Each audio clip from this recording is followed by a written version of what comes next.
Yeah, I know, it's been a while, but in this video, there's a few things to do on this snapper push mower. And the first I'm starting with is the carburetor, and it just needs the basic tune-up, like the blade sharpened and that type of stuff, and it's kind of hard to start, so I'm going to first start with the carburetor.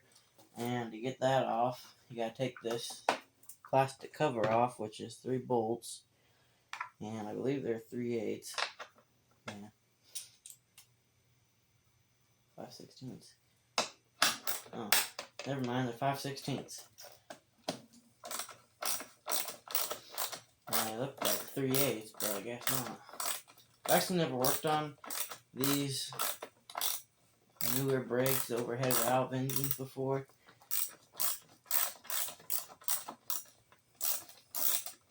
It's got that plastic carb on it, which I absolutely hate.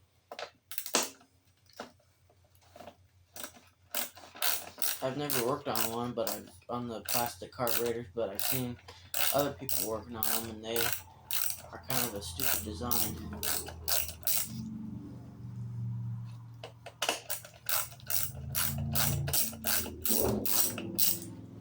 It's like almost 100 degrees here.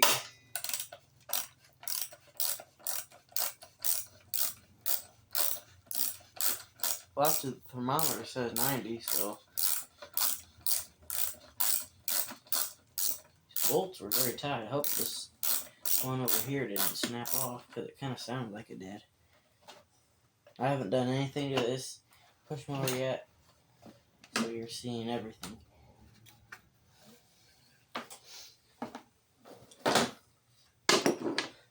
That recoil also needs a little bit of work done to it. It needs lubricated, because sometimes it hangs up a little bit.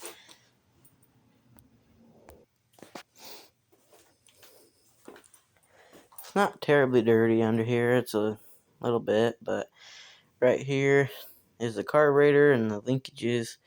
Right here is the choke. It runs off of the heat of the muffler, and as it heats up, this slowly moves over to open up the choke.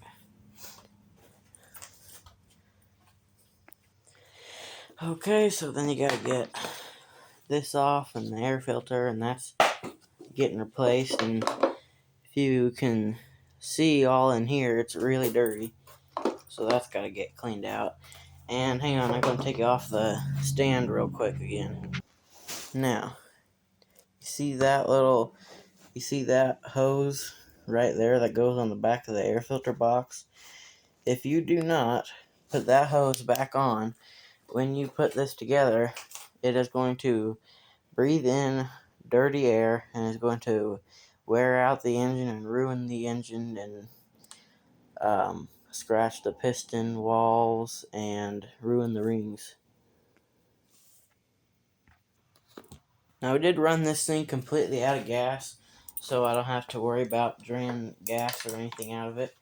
And there's 4 bolts on this air filter base. 2, one right here, one here, and then one here and one here by that little hole.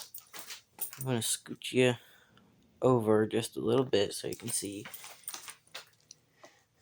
And they are different screws, so you have to be careful. Or you have to pay attention which one goes where.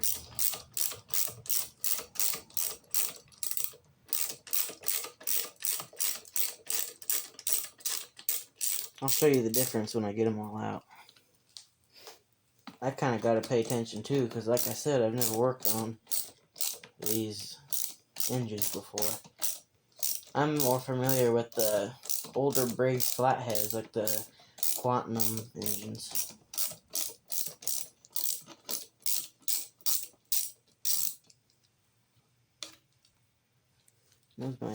Those there are 1/4 inch.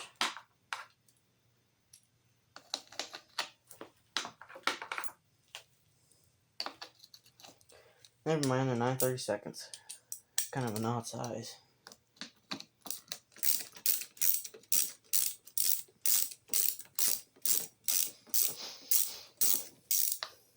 Okay, so hang on, I I set the screw down. So, this screw here, the black one, the black ones are the ones that goes right here and right here. Oops, sorry. And then these screws here that have the coarse threads and that are 9/32 go right here and right here. So I'll get that other one out off camera so you don't have to sit there and watch me screw them out. Okay, got that last screw out. Now here's the air filter base, which I will clean up. So that big hose goes on that hole, which is right there. And here's the carburetor, and here's the little O-ring. Be careful not to damage that. And then this carburetor just kind of pulls off. Well, let's see. If I remember right, I think that comes apart. Hang on, I gotta get a flat screwdriver. Okay, got a screwdriver. If I remember right, I think that this here part with the linkage pops off of the, well, maybe not. Kind of don't want to damage this because I've never worked on one.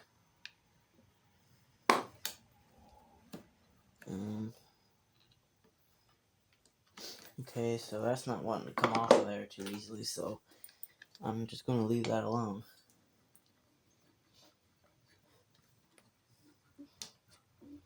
This tank here just slips up out of the way.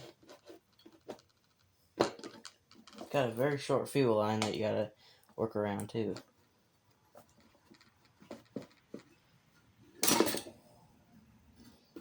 And, okay, hang on. So then you just want to tilt the carburetor to get it out of that choke linkage there. And then here's your governor. Get the tank out of the way. It should just slip right out.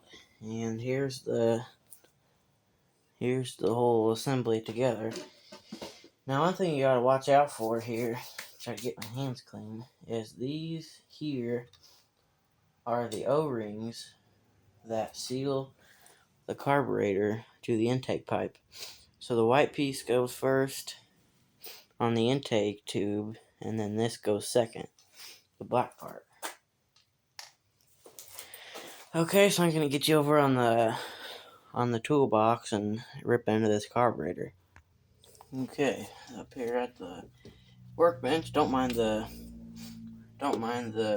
huge mess we have. Just pay attention to what I'm doing. These screws on the carburetor bowl are 9/32 as well. Okay, I'm gonna turn that to 1.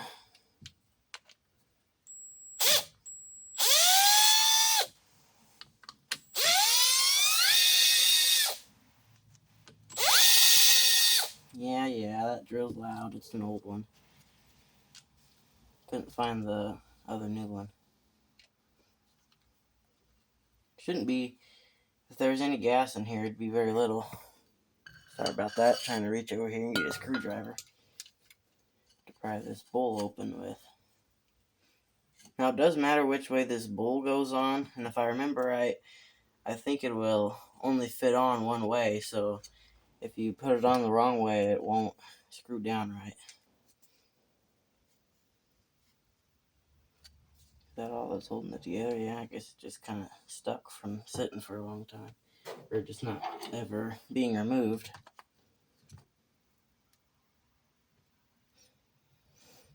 And I want to save the O-ring in there if I can.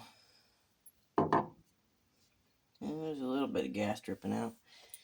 I'll let it drip out on the floor.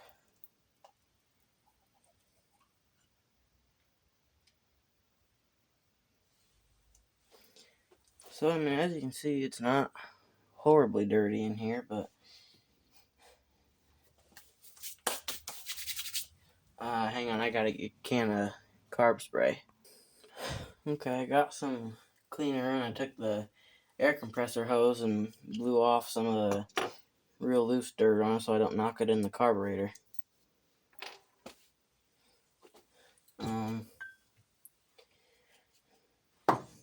got dirt all over it. This here pops out. I want to take this float out real quick. Where's the those pliers? Right here. So this little pin right here comes out. Maybe. And then the float comes out. And there's the little needle, which I'll clean up a little bit. And then this part here comes out. Yeah, you can see.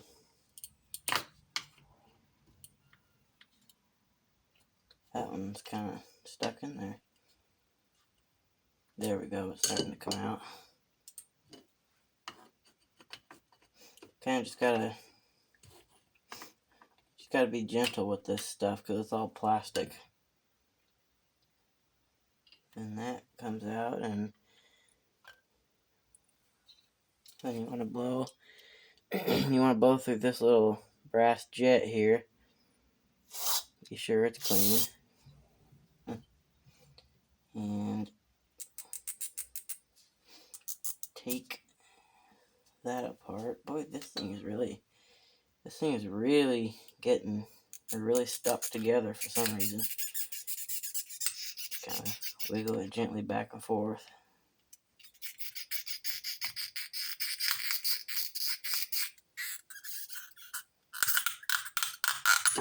There we go. It's probably just because it's never been apart before. And just kind of rinse that off a little bit. Rinse the yellow junk off of there. That will come off. Well, in the bottom of that hole. Yeah, I know. My voice is kind of terrible. I don't know why. I'm going to scoot the camera over a little bit. There we go. Hang on. I'm going to get something to wipe my hands off with because I keep getting dirt all over everything.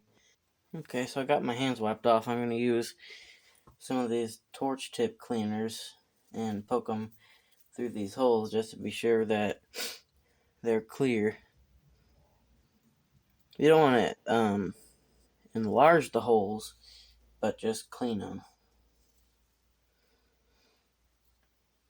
And I also shook the dirt off of the rags. Or, I guess, rag. Gently wipe the dirt off the straw. Gently blow in there.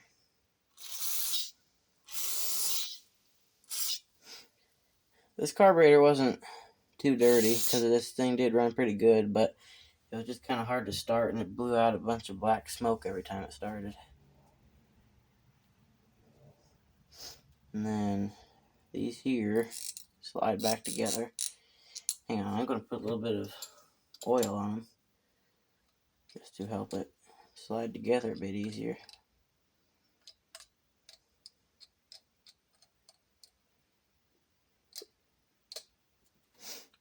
This ain't going to hurt nothing. It'll just wash away in the gas. That way it won't stick so hard.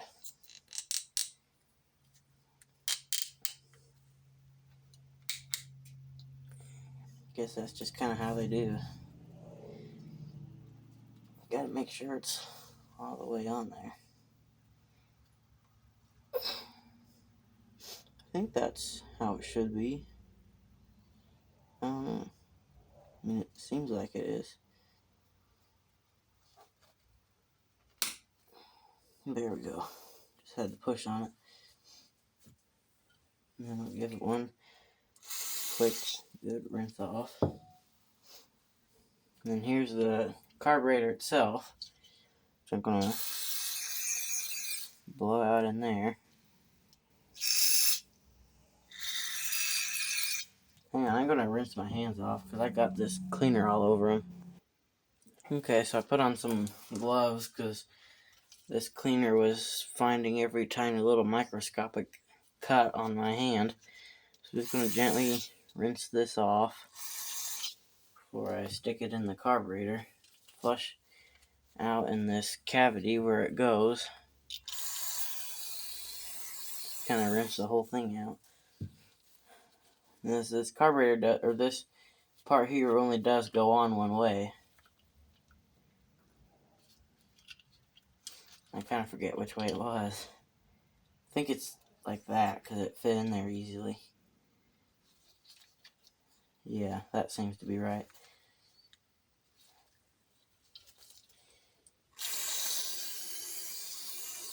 Bunch of dirt on the edge of the body of the carburetor where the bolt went.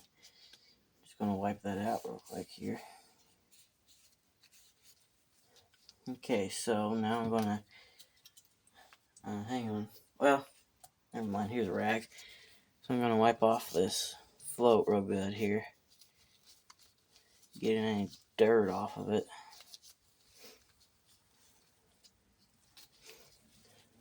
Get the needle. The needle looks like that. Just don't, you want to very gently clean the tip of the needle, but if you have a rubber tip needle like this one, you don't want to get too aggressive and damage it, because then you have to get a new needle.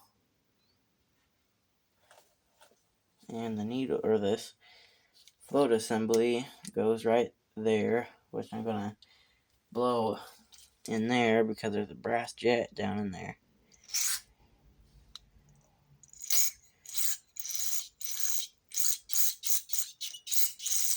Try not to spray a whole can of this cleaner on one thing because it's pretty expensive.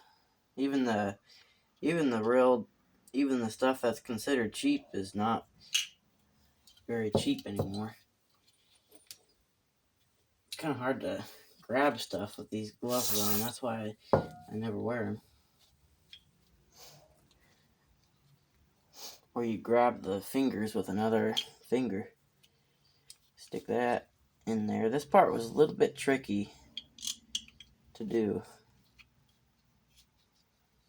Well, as a matter of fact, let me get that pin out of there. It looks like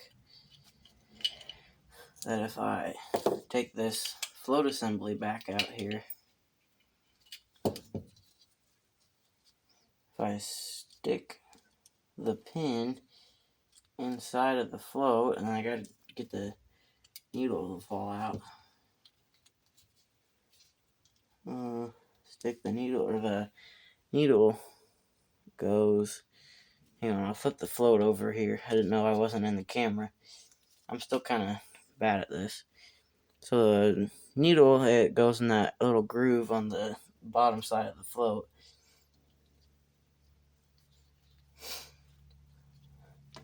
Oops, I just dropped it. So it's kind of hard to keep it on there if you're trying to do something else too.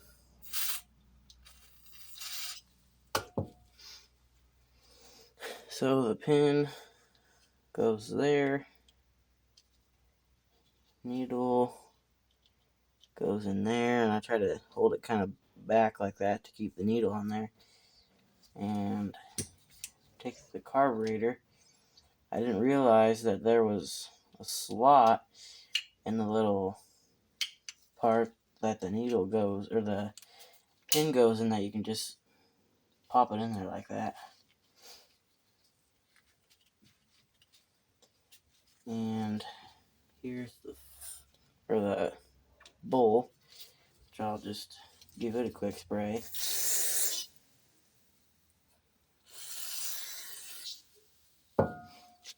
Wipe off the O-ring.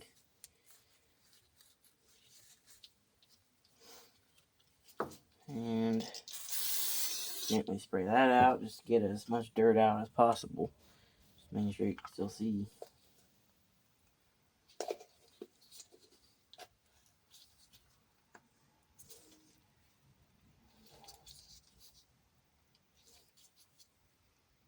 Okay, so I think that's the right way there for the bowl. Okay, I didn't leave any parts out, so. Now you want to be careful when putting these screws in, because it's just going into plastic, so you don't want to strip them out or nothing.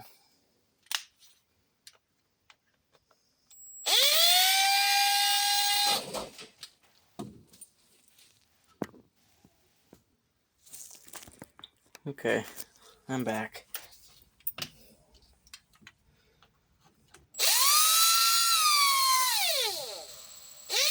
I'm just going to barely snug it up with the drill, and then use the ratchet to finish it. And you want to kind of do it evenly too, so that way it sucks the bowl down evenly in increments. And you just want to do it until it stops. Like that. It just stops. You don't want to force it at all, because this is kind of just cheap plastic here, and these screws are very, very easy to strip out, and then you gotta buy a new carburetor, which you can get them for cheap, but still, then you gotta wait 2 and 3 days for one to come. Okay, so I got the tank here, and all it needs is just a new fuel line and to be cleaned. I apologize for all the background noise. I opened the door because it was really hot in here, and it was starting to smell. We live on a busy road, and there's always cars going by all day and night. Okay, getting this new fuel line on here. Sorry for the extra background noise now, because I turned the fan on. See, is that gonna fit on there? Yeah. So I'm just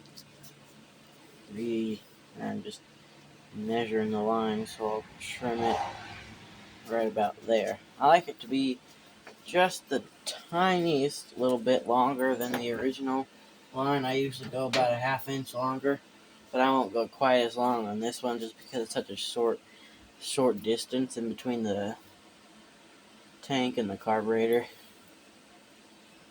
I don't know where the side cutters went, so I had to use scissors. Oh yeah, I forgot we have other cutters for fuel line, but that worked just fine. Okay, get that. I will put just a little bit of oil on there just to help this fuel line slide on. Since it's brand new, it's kind of stiff. Well, it's not stiff, but it's just not been stretched.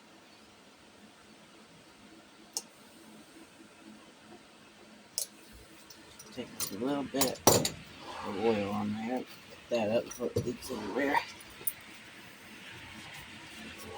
And then slide this new piece of line on.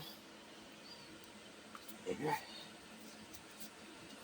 Get these little clamps off of the old line, because this old line was kind of getting stiff and hard. Shouldn't have put them right next to each other. Now I can't get them off. There we go. Slide on that clamp. Oh, that don't fit. Oh well. I don't need them clamps anyway. They don't do nothing. That line was tight enough on there anyway.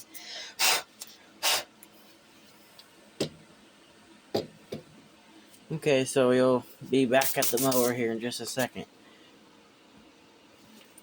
Can't get the camera paused with these gloves on. Hang on. Bear with me here.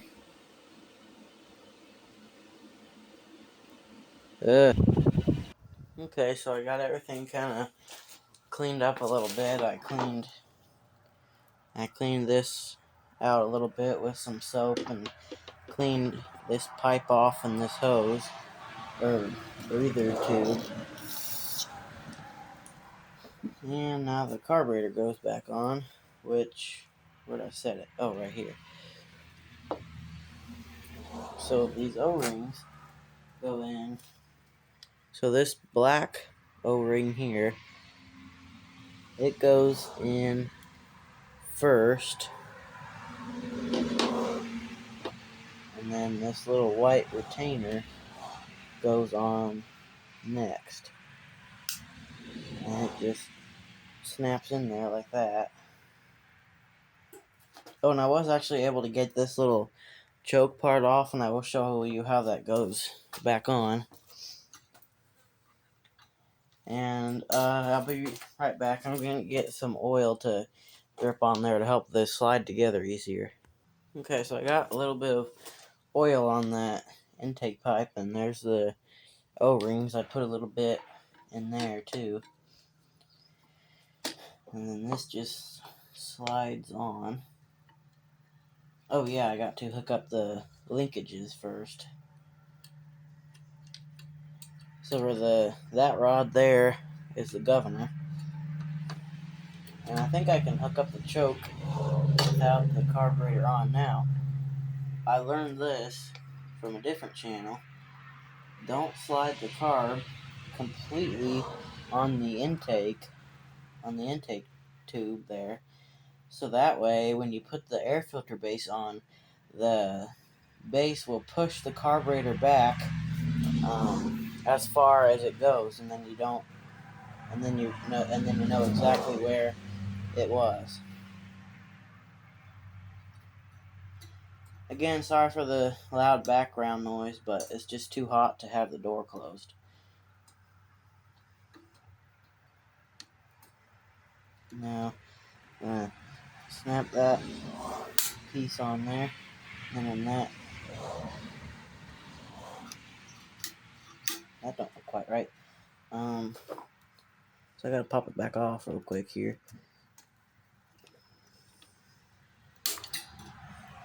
Go like that and see what I get with that.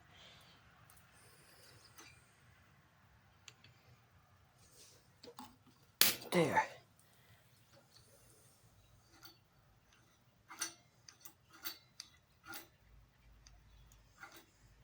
Should that? Okay, I see how that works. That's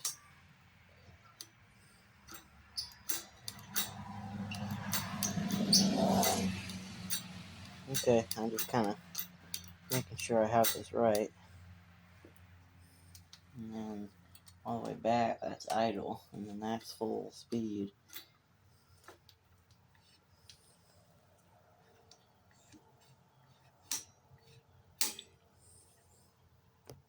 Okay, now getting ready to put this back on. Don't forget about the breather tube goes right on that little port there. Trying to kind of think here about how this goes back on. Assuming like that. Put these middle screws right there.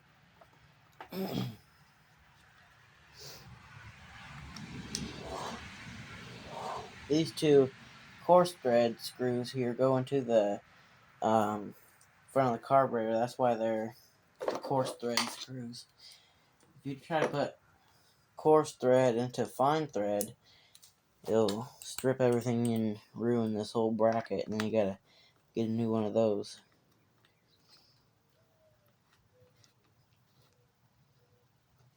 Don't ask me how I know. Tried that before.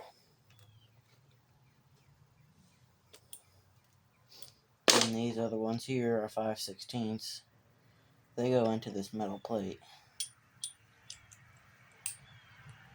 This thing smells really bad of old grass. I gotta clean out the underside of it.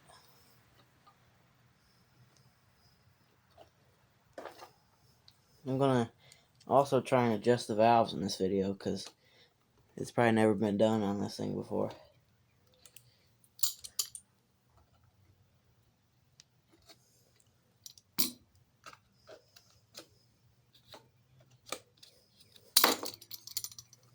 Dropping everything. Get the ratchet on there. Not want to go on too easily.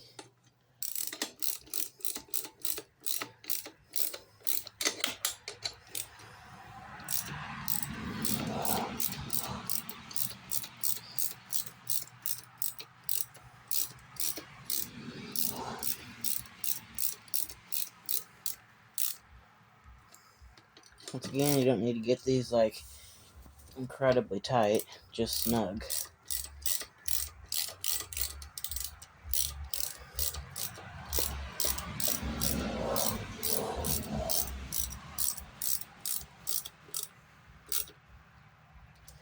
Now go to the 9/32 socket here.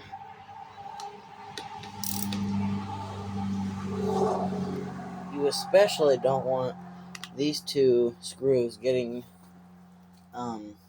too tight, because those there go into the carburetor and you strip those out as well. Okay, got the fuel tank here and the fuel line. I'll just slip the fuel line on.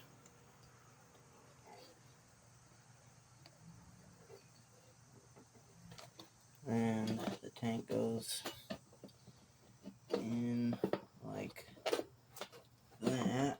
Kind of just got to get there we go.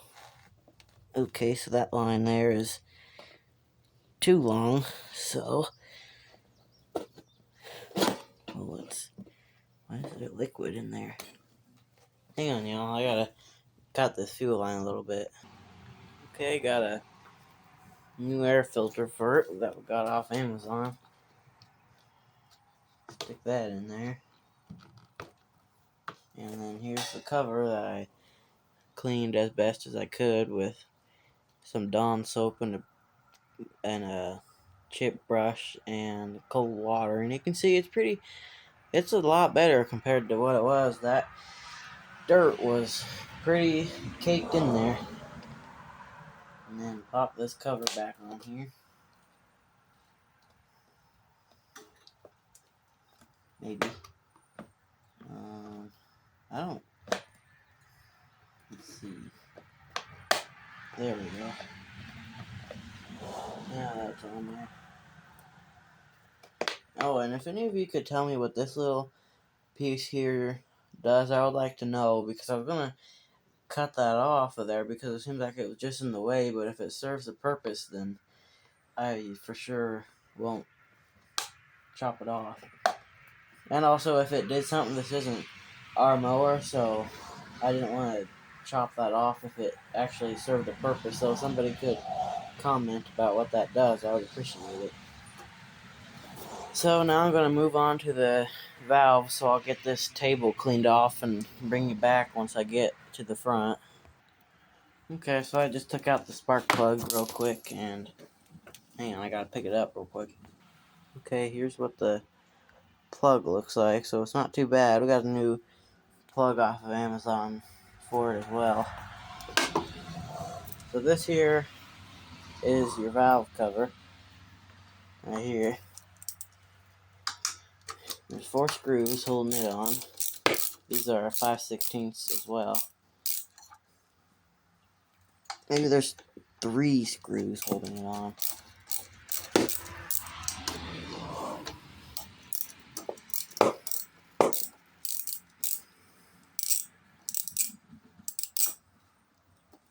Yeah, I think it's just 3 screws holding it on. I'm gonna go grab the drill real quick. Okay, I got the drill here, so you don't have to sit there and watch me very slowly screw these out. I would use an impact, but it's getting used by somebody else at this moment. I'm gonna say that the valves have never been adjusted on this before.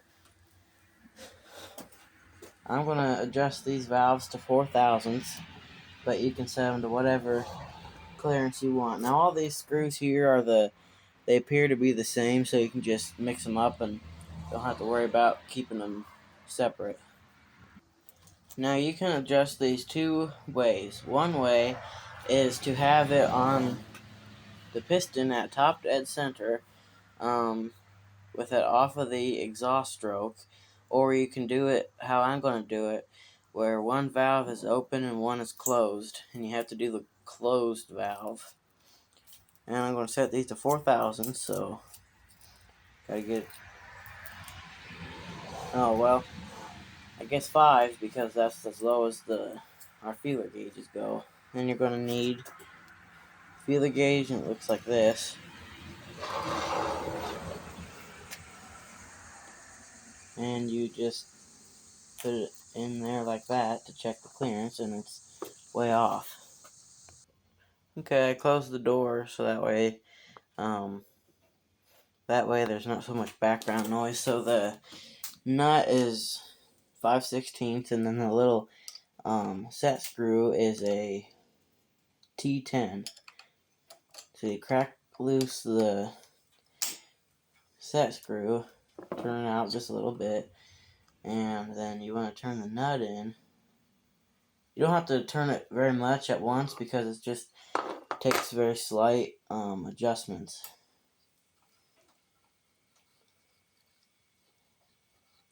And then you just get it until the feeler gauge just barely wants to not slide. You just want it to have some nice drag on it.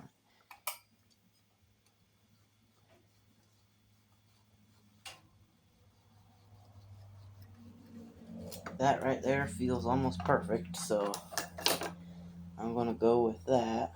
Now you want to put the wrench on there very carefully so you don't move your adjustment. And then tighten the set screw, and then check it again.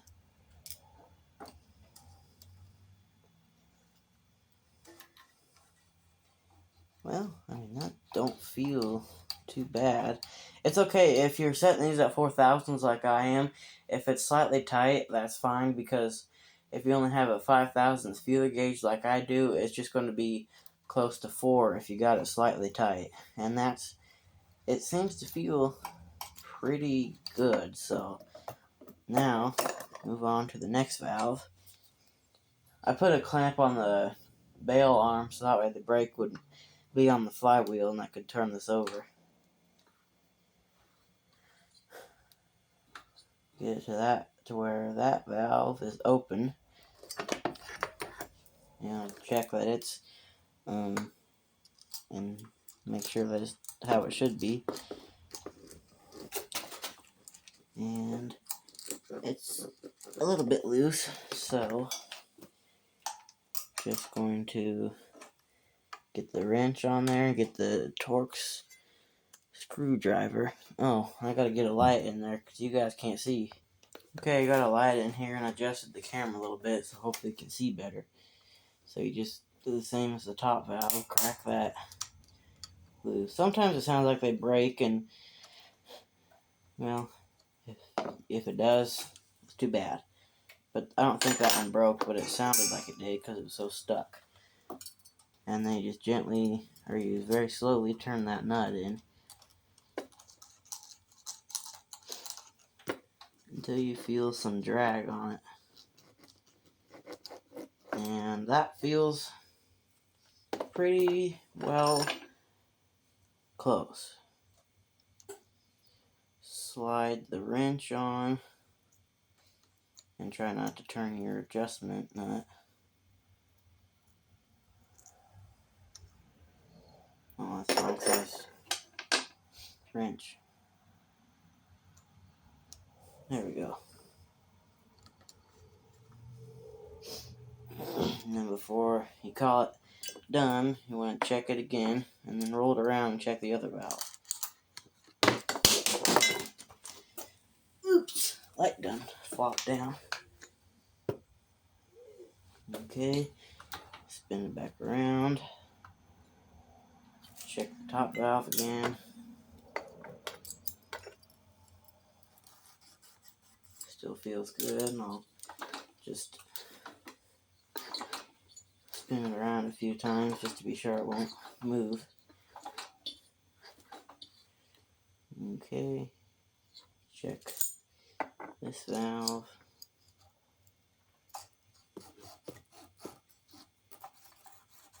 Feels good.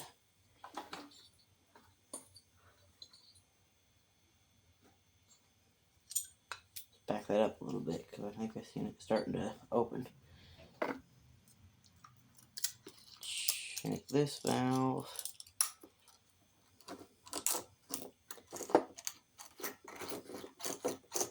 still feels good. Okay, so now I'm going to clean out the valve cover right there and clean out the area where the valves are and put the cover back on there, and I'll bring you back. Okay, got everything cleaned up. Going to put the valve cover gasket back on. Now it's your choice whether you want to replace this gasket. I'm not going to, just because this cover wasn't leaking bad at all. It was just starting to seep a little bit, so hopefully if I just clean it real good, it won't leak. And you also want to make sure that the surface, that both surfaces on the head and gas or the cover are clean as well. If you have oil and junk in there, it won't make a good seal.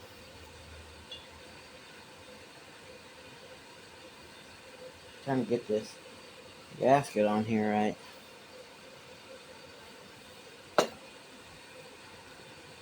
Kind of, it feels like it's made out of RTV sealer, like molded RTV. Get in there.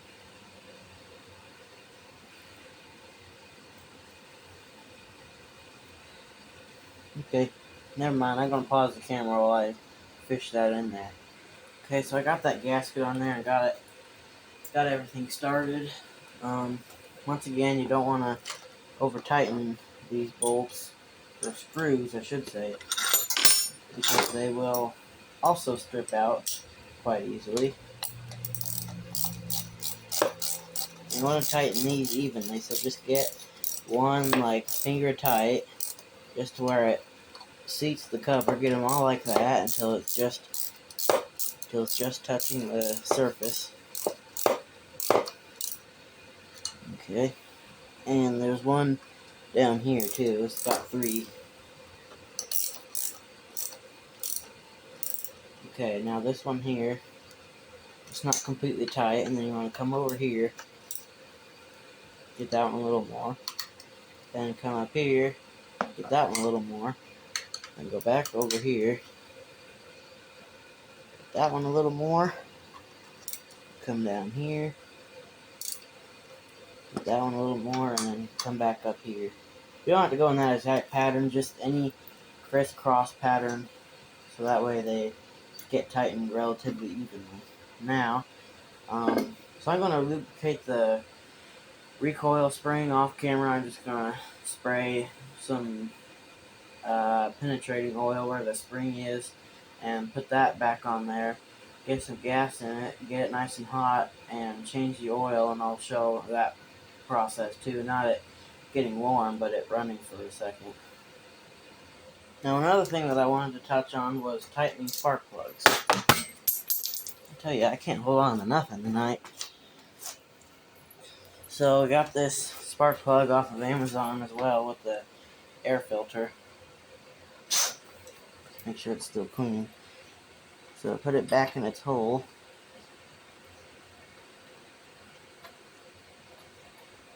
This is a overhead valve engine, so it's kind of a long plug. Now, the reason why I wanted to do this little touch on this subject is because I see so many people over tightening spark plugs. And spark plugs not need to be over tightened. Otherwise you will ruin the whole cylinder head. Now, I got the gasket, or I got the spark plug just barely snug, and then you just want to get it a little tighter. There. That there is all that it takes. I see so many people like going like one full turn after the spark plug has already gotten snug, and that there is way too tight, and if you keep doing that over and over, there's a pretty good chance that you will strip something out.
I've come to the end of this video.